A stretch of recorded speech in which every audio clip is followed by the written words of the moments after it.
المرسلين وبعد أعوذ بالله من الشيطان الرجيم وذكر فإن الذكرى تنفع المؤمنين. اللہ تبارک و تعالیٰ فرماتا ہے کہ نصیحت فرمائیے، نصیحت ایمان والوں کو فائدہ دیتی ہے۔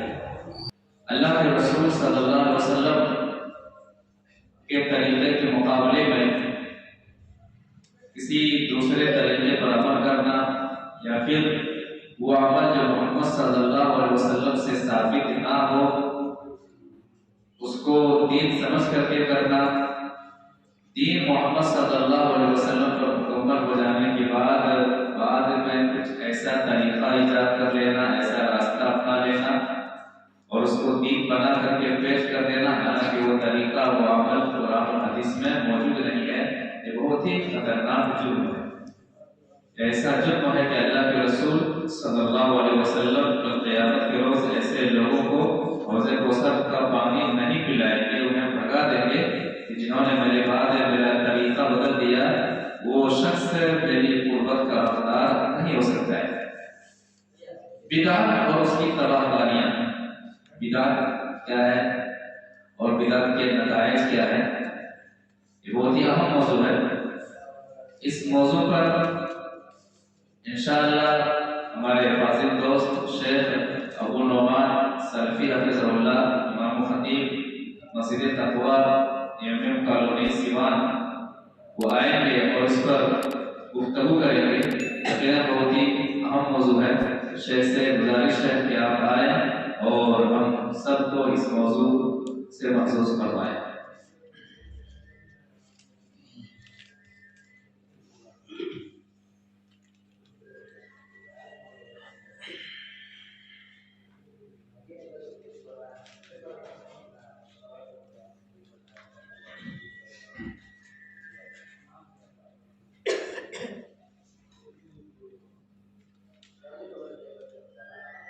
السلام علیکم ورحمۃ اللہ وبرکاتہ۔ ان الحمد للہ نحمده ونستعینه ونستغفره ونؤمن به ونتوکل علیہ ونعوذ باللہ من شرور انفسنا وسیئات اعمالنا، من یهده اللہ فلا مضل له ومن یضلل فلا هادی له، واشهد ان لا اله الا اللہ وحده لا شریک له، واشهد ان محمدا عبده ورسوله۔ يا أيها الذين آمنوا اتقوا الله حق تقاته ولا تموتن إلا وأنتم مسلمون۔ يا أيها الناس اتقوا ربكم الذي خلقكم من نفس واحدة وخلق منها زوجها وبث منهما رجالا كثيرا ونساء، واتقوا الله الذي تساءلون به والأرحام إن الله كان عليكم رقيبا۔ يا أيها الذين آمنوا اتقوا الله وقولوا قولا سديدا يصلح لكم أعمالكم ويغفر لكم ذنوبكم، ومن يطع الله ورسوله فقد فاز فوزا عظيما۔ أما بعد فإن أصدق الحديث كتاب الله، وخير الهدي هدي محمد صلى الله عليه وسلم، وشر الأمور محدثاتها وكل محدثة بدعة وكل بدعة ضلالة وكل ضلالة في النار۔ أعوذ بالله السميع العليم من الشيطان الرجيم، بسم الله الرحمن الرحيم۔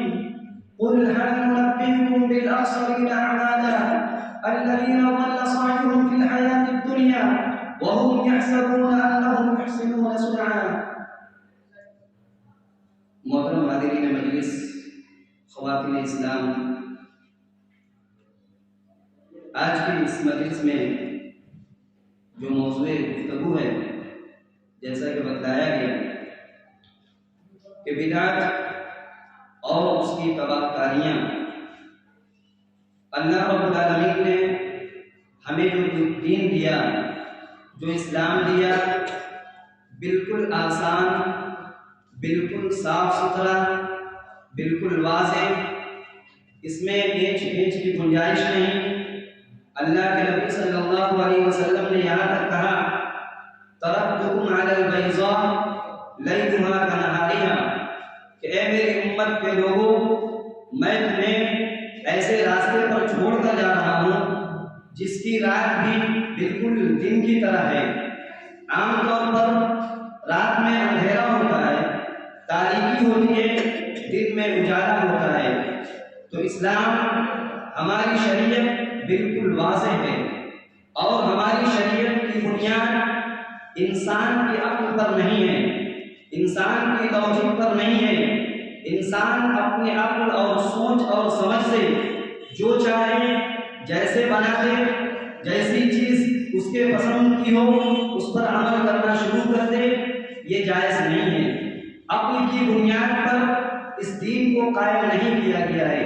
مشہور روایت ہے حضرت علی بن ابی طالب رضی اللہ تعالی عنہ کی، لو کان الدین بالرأی، اگر دین کی بنیاد، اگر دین کا بیس عقل پر ہوتی، انسان اپنی عقل کے اعتبار سے جو کرنا چاہے کرتا، تو عقل تو یہ کہتی ہے انسان موزہ پہنتا ہے اور مسے کی ضرورت پڑتی ہے تو گندگی موزے کے نچلے حصے پر لگتی ہے، لہذا عقل یہ کہتی ہے کہ مسا نیچے کیا جائے۔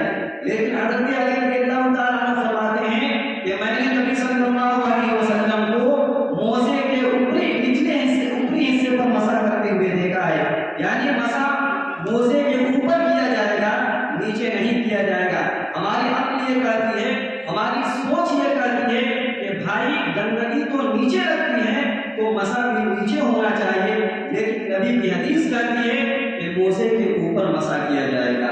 یہ اسلام کوئی پہیلی نہیں ہے، کوئی معاملہ نہیں ہے، کوئی مجھول نہیں ہے کہ کسی کے سامنے پیش کیا جائے۔ ہر آدمی اپنی عقل، اپنی سوچ، اپنی فکر کے اعتبار سے اس کا جواب دے دے، نہیں، بالکل واضح دین ہے، بالکل صاف دین ہے، اس میں آنا، عمل کرنا ہر اعتبار سے اسلام بالکل واضح ہے اور بالکل آسان ہے۔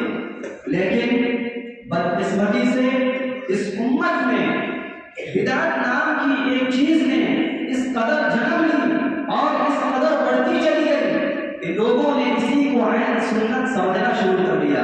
نبی کی تعلیمات موجود ہیں، قرآنی آیات موجود ہیں، اس کے باوجود لوگوں نے قرآن کی آیات کو، نبی کی تعلیمات کو بدعت کے آگے نظر انداز کرنا شروع کر دیا۔ سوال یہ ہے کہ بدعت یہ کوئی نیا موضوع نہیں ہے، بالخصوص ہمارے اور آپ کے درمیان، اہل سنت والجماعت کے درمیان یا اہل حدیث کے درمیان بدعت کا موضوع انتہائی پرانا ہے۔ سال میں کئی بار ہم اور آپ اس موضوع پر گفتگو کرتے ہیں اور سنتے رہتے ہیں، اور الحمدللہ اس بدعت اور اس بیماری سے ہم بچنے کی بھی کوشش کرتے ہیں۔ بدعت کا معنی کیا ہوتا ہے؟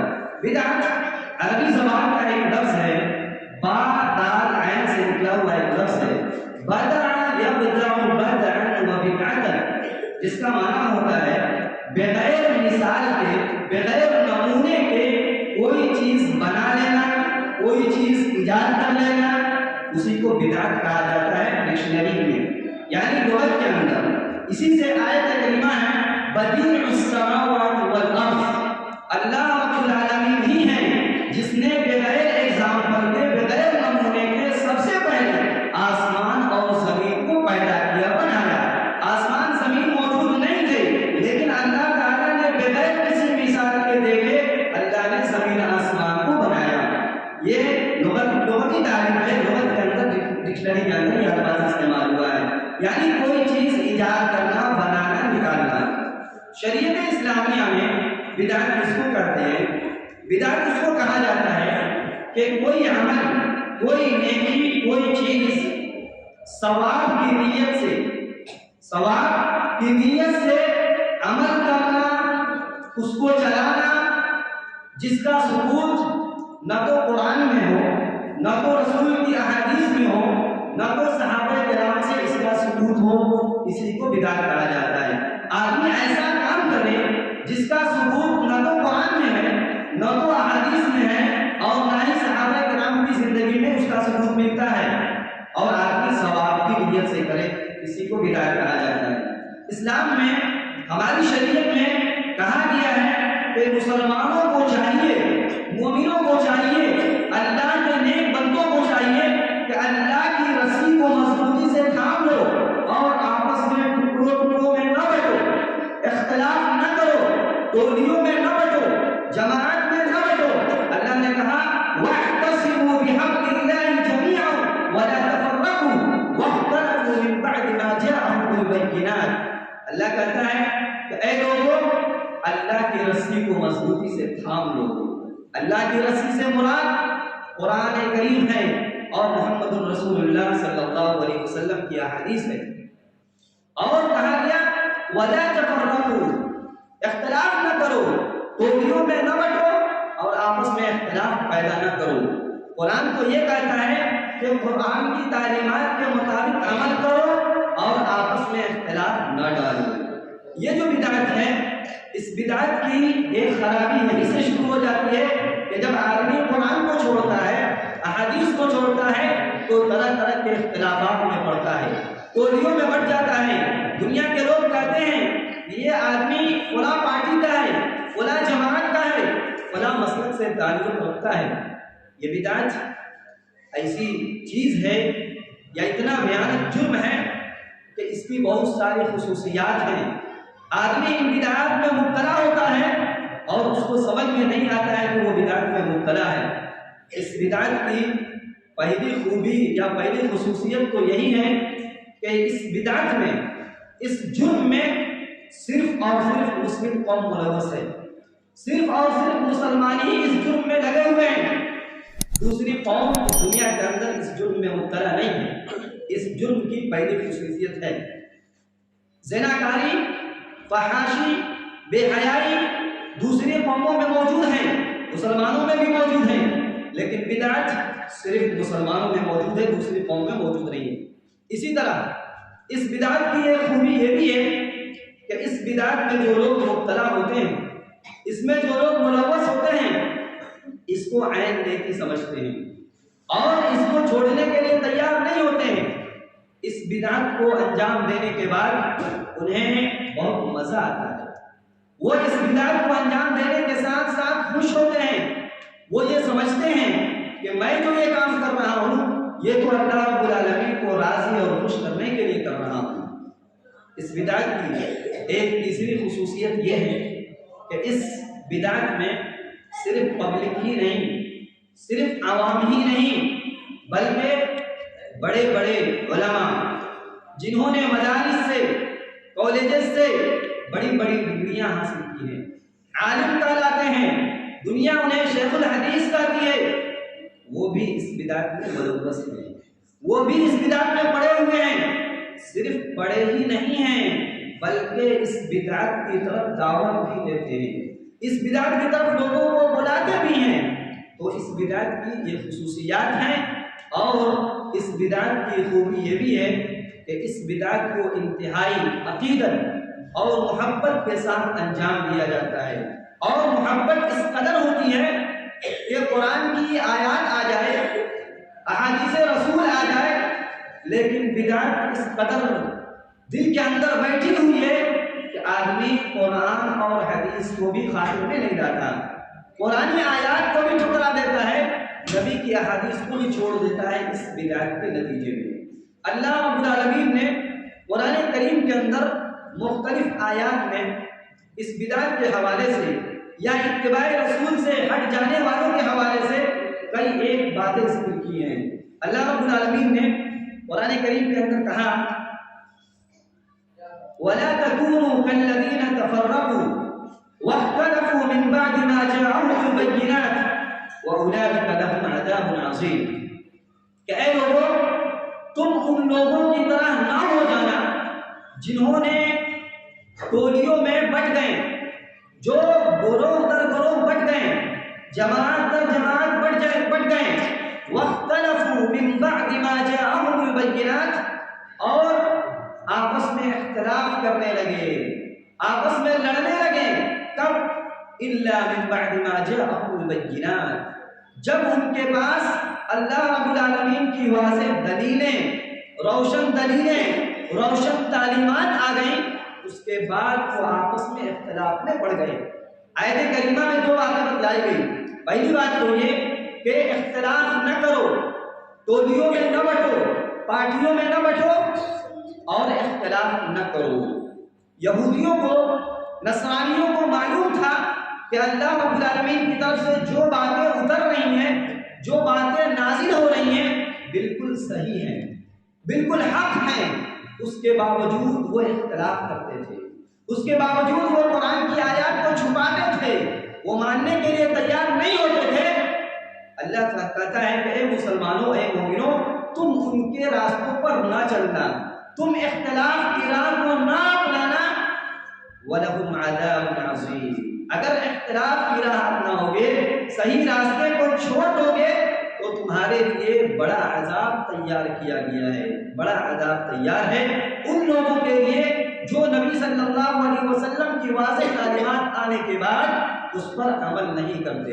اس کے بعد ایک بات ذکر کی جا رہی ہے، وَأَمَّا الَّذِينَ ابْيَضَّتْ وُجُوهُهُمْ فَفِي رَحْمَةِ اللَّهِ، پھر اس سے پہلے کہا گیا يَوْمَ تَبْيَضُّ وُجُوهٌ وَتَسْوَدُّ وُجُوهٌ، قیامت کا دن ہوگا، قیامت کا دن ہوگا، ہر آدمی پریشان ہوگا، لیکن قیامت کے دن کچھ چہرے سیاہ ہوں گے، کچھ چہرے سیاہ ہوں گے اور کچھ چہرے چمک رہے ہوں گے۔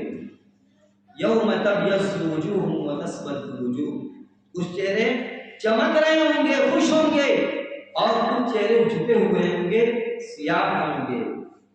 عبداللہ بن عباس رضی اللہ تعالیٰ عنہما اس آیت کریمہ کی تفسیر میں کہتے ہیں کہ تبیض وجوہ اہل السنہ وتسود وجوہ اہل البدع، کہتے ہیں کہ اس دن، قیامت کے دن، جن لوگوں کے چہرے روشن ہوں گے، چمک رہے ہوں گے، وہ اہل السنہ والجماعہ ہوں گے، جن کا منہج صحیح ہوگا، جن کا طریقہ کار اچھا ہوگا، جو اللہ اور اس کے رسول صلی اللہ علیہ وسلم کی تعلیمات کے مطابق زندگی گزار رہے ہوں گے، بدعات سے بچے ہوں گے، شرکیات سے بچے ہوں گے اور کفریہ اعمال سے بچے ہوں گے، صحیح منہج اپنایا ہوگا، اللہ اور اس کے رسول کا راستہ اختیار کیا ہوگا، اس کے چہرے چمک رہے ہوں گے، وہ خوش ہوں گے۔ کیوں؟ اس لیے کہ انہیں معلوم ہوگا، انہیں پتہ چل چکا ہوگا کہ ان کا حشر کیا ہونے والا ہے، انہیں کون سی نعمت ملنے والی ہے، یعنی وہ جنت میں داخل ہونے والے ہیں۔ اور کہا وَتَسْوَدُّ وُجُوهُ أَهْلُ الْبِدْعِ، کہتے ہیں اس دن کچھ چہرے جو سیاہ پڑے ہوئے ہوں گے، کچھ چہرے جو ذلیل اور رسوا ہوں گے، اس دن یہ اہل بدعت ہوں گے، وہ لوگ جو دنیا کے اندر دین میں نئے نئے کام ایجاد کیے ہوں گے، اس دن ان کے چہرے سیاہ ہوں گے، کالے پڑے ہوئے ہوں گے۔ پھر اسی طرح اللہ رب العالمین نے ایک آیت کریمہ کے اندر کہا، سورۃ الغاشیہ کی ابتدائی آیت میں، هل أتاك حديث الغاشية وجوه يومئذ خاشعة عاملة ناصبة تصلى نارا حامية تسقى من عين آنية ليس لهم طعام إلا من ضريع لا يسمن ولا يغني من جوع۔ هل أتاك حديث الغاشية، آپ کے پاس ڈھانپ لینے والی کی خبر پہنچ چکی ہے، اے نبی آپ کے پاس ڈھانپ لینے والی یعنی قیامت کی خبر آپ کو پہنچ چکی ہے۔ اللہ تعالیٰ حدیث الغاشیہ وجوہ یومئذ خاشعہ عاملۃ ناصبہ، اس دن یعنی قیامت کے دن کچھ چہرے جھکے ہوئے ہوں گے، مارے ذلت کے، مارے رسوائی کے، کچھ چہرے جھک رہے ہوں گے۔ عاملۃ ناصبہ، عمل کر کر کے، نیکیاں جمع کر کر کے، جن کو وہ نیکی سمجھتے تھے، تھک چکے ہوں گے۔ بدعتی بدعت کو انجام دینے کے بعد بدعت پر عمل کرتا ہے، عقیدت بھی ہے، محبت بھی ہے، نیکی بھی سمجھ رہا ہے، اس نیکی کو نیکی سمجھتے ہوئے محبت کے ساتھ، عقیدت کے ساتھ آدمی عمل کرتا ہے اور عمل کر کر کے تھک چکا ہے۔ اللہ کہتا ہے، حضرت عبداللہ بن عباس اس آیت کریمہ کی روشنی میں کہتے ہیں کہ جس دن چہرے جھکے ہوئے ہوں گے وہی اہل بدعت ہوں گے، بدعتی حضرات ہوں گے جو دین میں اپنی طرف سے نئے نئے کام ایجاد کیے ہوئے ہوں گے۔ تصلی نارا حامیہ، انجام جو لوگ بدعات کو انجام دیتے ہیں، بدعات پر عمل کرتے ہیں، ان کے بارے میں کہا جا رہا ہے تصلی نارا حامیہ، انہیں دہتی ہوئی آگ میں بھیج دیا جائے گا۔ دنیا میں نیکی کرتے تھے، اچھا کام کرتے تھے، نیکی سمجھ کر انجام دیتے تھے، حشر ہو رہا ہے کہ تصلی نارا حامیہ، دہتی ہوئی آگ میں انہیں پھینک دیا جائے۔ تسقى من عین آنیہ، اور انہیں گرم چشمے کا پانی انہیں پلایا جائے گا، اور کھانا بھی ایسا دیا جائے گا جو کانٹے دار درخت ہوں گے۔ لا یسمن ولا یغنی من جوع، آدمی جب کھانا کھاتا ہے اس کا دو ہی مقصد ہوتا ہے، ایک تو بھوک مٹ جائے، دوسرا بدن بڑھ جائے۔ اللہ کہتا ہے ایسے لوگوں کو جب کھانا دیا جائے گا، کانٹے دار درخت دیے جائیں گے، وہ نہ تو ان کے بھوک مٹیں گے اور نہ ہی جسم موٹا ہوگا، نہ ہی جسم بڑھے گا۔ پتہ یہ چلا کہ بدعتی کا ایک انجام یہ ہے کہ اس کو جہنم میں پھینک دیا جائے گا اور جہنمی کھانے اسے عطا کیے جائیں گے۔ بدعتی حضرات، جو لوگ بدعت پر عمل کرتے ہیں وہ اسے برا نہیں جانتے، اسے برا نہیں سمجھتے ہیں، لیکن نیکی سمجھ کر وہ عمل کر رہے ہیں، لیکن قیامت کے دن وہ نقصان اٹھائیں گے، گھاٹے میں ہوں گے۔ اللہ رب العالمین نے کہا قل هل ننبئكم بالاخسرین اعمالا الذین ضل سعیهم فی الحیاۃ الدنیا وهم يحسبون انهم يحسنون صنعا۔ اے اللہ کے نبی، آپ کہہ دیجئے، آپ اعلان کر دیجئے، قل هل ننبئكم بالاخسرین اعمالا، کیا میں ایسے لوگوں کے بارے میں خبر نہ دے دوں، ایسے لوگوں کے بارے میں نہ بتلا دوں جو اعمال کے اعتبار سے، نیکی کرنے کے اعتبار سے قیامت کے دن سب سے زیادہ نقصان اٹھانے والوں میں سے ہوں گے۔ نیکی ہے، عبادت ہے، اطاعت ہے، فرما برداری ہے، ہر طرح کی نیکیاں ہیں۔ الذین ضل سعیهم فی الحیاۃ الدنیا، اس کے باوجود اللہ کہتا ہے یہ ایسے لوگ ہیں جو دنیا کے اندر اس قدر نیکیاں کرتے تھے، جو نیکی کرتے تھے اللہ ان کی نیکیوں کو ضائع کر دیا، برباد کر دیا۔ وَهُمْ يَحْسَبُونَ أَنَّهُمْ يُحْسِنُونَ صُنْعًا، حالانکہ دنیا میں وہ یہ گمان کر رہے تھے، وہ سمجھ رہے تھے کہ میں جو کچھ کر رہا ہوں وہ اچھا کر رہا ہوں۔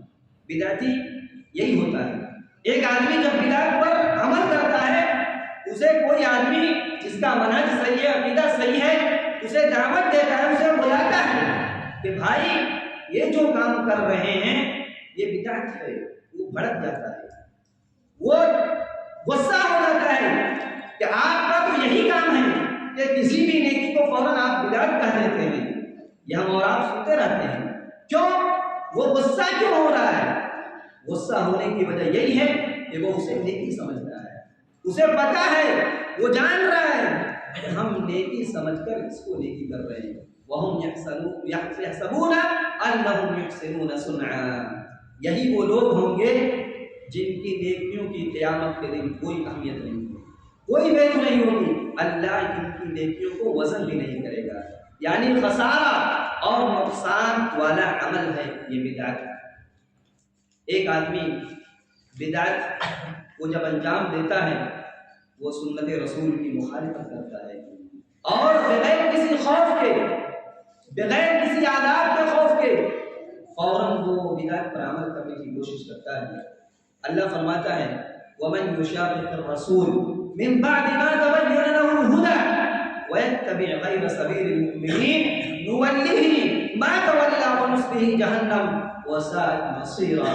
اللہ فرماتا ہے وَمَن يُشَاقِقِ الرَّسُولَ، جو رسول کی مخالفت کرتا ہے، جو رسول کی بات کا انکار کرتا ہے، جو رسول کی بات کو نہیں مانتا ہے، من بعد ما تبین له الهدى، حالانکہ اس کے بعد اس کے پاس رسول کی بات بالکل کھل کر سامنے آ گئی، قرآن کی آیات بالکل واضح ہے، احادیث رسول بالکل واضح ہے، وہ جان بھی رہا ہے، وہ سمجھ بھی رہا ہے، لیکن اس کے باوجود وہ انکار کر رہا ہے۔ وَيَتَّبِعْ غَيْرَ سَبِيلِ الْمُؤْمِنِينَ، اور مومنین کے راستے کی اتباع نہیں کر رہا ہے، صحابہ کے منہج پر عمل نہیں کر رہا ہے، اس کا بھی انکار کر رہا ہے۔ اللہ فرماتا ہے نُوَلِّهِ مَا تَوَلَّىٰ، وہ جدھر جانا چاہتے ہیں ہم جانے دیں گے، جاؤ جہاں جانا چاہتے ہو جاؤ۔ نُوَلِّهِ مَا تَوَلَّىٰ وَنُصْلِهِ جَهَنَّمَ، آخر میں ہم تمہیں جہنم میں پہنچا کر ہی رہیں گے، اور جہنم بہت ہی بری جگہ ہے، بہت ہی برا ٹھکانہ ہے۔ تو ان آیات میں اللہ رب العالمین نے ان لوگوں کے بارے میں وعید سنایا اور دھمکی دیا کہ جو لوگ مذہب اسلام کو ماننے کے ساتھ ساتھ قرآن و سنت پر دعویٰ کرنے کے ساتھ ساتھ کہ وہ مسلمان ہیں، ان کا ایمان اللہ پر ہے، اور آخری کتاب محمد الرسول اللہ صلی اللہ علیہ وسلم پر جو نازل ہوئی اس کو بھی مانتے ہیں، سب کے ساتھ ماننے کے ساتھ الگ سے ایسا کام کرتے ہیں جس کا ثبوت قرآن و سنت میں نہیں ہے۔ حالانکہ اللہ رب العالمین نے کہا قُلْ هَٰذِهِ سَبِيلِي أَدْعُو إِلَى اللَّهِ عَلَىٰ بَصِيرَةٍ أَنَا وَمَنِ اتَّبَعَنِ۔ اے نبی آپ کہہ دیجئے قُلْ هَٰذِهِ سَبِيلِي، یہ میرا سیدھا راستہ ہے، یہ صراط مستقیم ہے، اسی راستے کی پیروی کیا جائے، اسی راستے پر چلا جائے، اس لیے کہ اللہ رب العالمین نے اپنی کتاب میں کسی چیز کو چھوڑا نہیں ہے، کوئی چیز باقی نہیں چھوڑا۔ محمد الرسول اللہ صلی اللہ علیہ وسلم پر دین اسلام کو مکمل کر دیا گیا۔ بدعت جو ہوتی ہے یہ خارجی چیز ہے، یہ باہر کی چیز ہے، اس کو اندر داخل کیا گیا ہے۔ یہ نبی کے زمانے میں موجود نہیں تھی، صحابہ کے زمانے میں موجود نہیں تھی، اس کو بعد میں الگ سے ایڈ کیا گیا ہے، داخل کیا گیا ہے، اس لیے کہ اسلام جب کہ مکمل ہو چکا ہے، جو بھی بدعات امت مسلمہ کے اندر پائی جاتی ہے اس کا ثبوت قرآن و سنت کے اندر نہیں ہے۔ اللہ نے کیا کہا؟ حجۃ الوداع کے موقع پر جو آیت نازل ہوئی اليوم اکملت لکم دینکم واتممت علیکم نعمتی ورضیت لکم الاسلام دینا، کہ آج کے دن میں نے تمہارے لیے تمہارے دین کو مکمل کر دیا، یعنی مسلمانوں کے لیے اسلام مکمل ہو چکا ہے۔ ورضیت لکم الاسلام دینا، اور دین ہونے کے اعتبار سے، شریعت ہونے کے اعتبار سے، قانون ہونے کے اعتبار سے میں دین اسلام سے راضی ہو چکا ہوں۔ اللہ اسلام سے راضی ہے اور اسلام کو اللہ تعالیٰ نے مکمل ہو کر چکا ہے۔ اب کوئی آدمی اسلام کو چھوڑ کر کسی اور چیز کی پیروی کرے، کسی اور دین پر چلنے کی کوشش کرے، کیا اس کا دین قابل قبول ہوگا؟ نہیں، اللہ نے کہا وَمَن يَبْتَغِ غَيْرَ الْإِسْلَامِ دِينًا فَلَن يُقْبَلَ مِنْهُ وَهُوَ فِي الْآخِرَةِ مِنَ الْخَاسِرِينَ۔ جو آدمی بھی چاہے مرد ہو یا عورت، کسی بھی قوم کا رہنے والا ہو، اب اسلام چونکہ مکمل ہو چکا ہے، اب اسلام کو چھوڑ کر، اس قانون کو چھوڑ کر، قرآن اور احادیث کو چھوڑ کر کوئی آدمی اسلام کو چھوڑ کر کسی اور دین پر عمل کرنے کی کوشش کرے، کسی اور دین پر چلنے کی کوشش کرے، اللہ فرماتا ہے فَلَن يُقْبَلَ مِنْهُ، وہ چیز، وہ عمل، وہ دین قابل قبول نہیں ہے۔ وَهُوَ فِي الْآخِرَةِ مِنَ الْخَاسِرِينَ، اور مرنے کے بعد وہ آدمی نقصان اٹھانے والوں میں سے ہوگا۔ پتہ یہ چلا کہ جو لوگ بدعات کو انجام دیتے ہیں، قرآن و سنت کے خلاف عمل کرتے ہیں، اس میں انہی کا کاٹا ہے، اس میں انہی کا نقصان ہے۔ اللہ تعالیٰ نے اسلام کی تکمیل کر دی، اسلام مکمل ہو چکا، محمد الرسول اللہ صلی اللہ علیہ وسلم نے اپنی تعلیمات کے ذریعے اسلام کو مکمل کر دیا۔ اب اس میں نہ تو اللہ کا قصور ہے، نہ تو اللہ کی غلطی ہے، اور نہ ہی رسول کی غلطی ہے۔ ہم جو بھی جرم کریں، ہم جو بھی گناہ کریں، ہم جو بھی غلطی کریں، اس میں قصور ہمارا ہی ہے، اس میں قصور ہمارا ہی ہے، اور اسی لیے انجام سے دوچار ہم ہی ہوں گے، عذاب سے دوچار ہم ہی ہوں گے، اس لیے کہ بدعت کو ہم ہی انجام دے رہے ہیں۔ ایک آدمی کسی بدعت کو انجام دے اور اخلاص ہو، بالکل نیت صاف ہو، دکھلاوا بھی نہ ہو، ریاکاری بھی نہ ہو، کسی کو جاننا پہچاننا بھی نہ ہو، بالکل واضح ہو، نیت بالکل صاف ہو، مقصد یہ ہو کہ اللہ راضی ہو جائے، خوش ہو جائے، لیکن اس کے باوجود طریقہ نبی کا نہ ہو، طریقہ رسول کا نہ ہو، تب بھی عمل قابل قبول نہیں ہے، تب بھی انسان نجات نہیں پا سکتا۔ صحیح بخاری کا واقعہ مشہور ہے، صحیح بخاری کتاب النکاح کی روایت ہے، حضرت انس بن مالک رضی اللہ تعالیٰ عنہ فرماتے ہیں جاء رجل الى بیوت ازواج النبی صلی اللہ علیہ وسلم یسألون عن عبادت النبی صلی اللہ علیہ وسلم۔ واقعہ کافی مشہور ہے کہ نبی صلی اللہ علیہ وسلم کی بیویوں کے پاس